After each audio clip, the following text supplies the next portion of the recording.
Hello! Welcome to my channel. ఈరోజు చుక్కకూర, పాలకూర, ఉల్లికార రెసిపీ చేస్తున్నాను.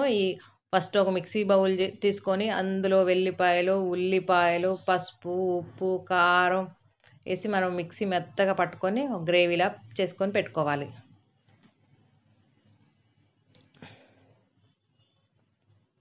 ఆ తర్వాత ఒక స్టవ్ మీద ఒక గిన్నె పెట్టుకొని దాంట్లో 2 స్పూన్స్ ఆయిల్ వేసుకొని, పోపు గింజలు వేసుకొని, వేడిగా ఏగిన తర్వాత ఈ ఉల్లికారాన్ని తీసుకొని దాంట్లో వేసుకొని మంచిగా వేపుకోవాలి.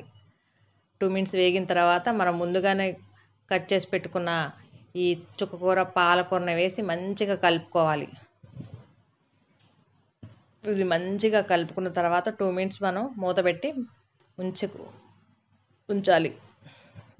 రెండు కలిసిపోయిన చుక్కకూర, పాలకూర, ఉల్లికారం ఎంతో టేస్టీగా ఉంటుంది.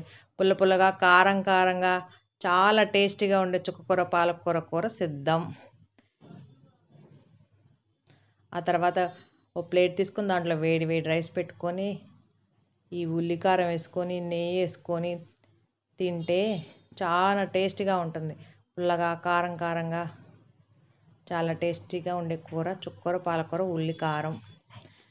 నచ్చితే లైక్ చేయండి, షేర్ చేయండి, సబ్స్క్రైబ్ చేయండి. Thank you all.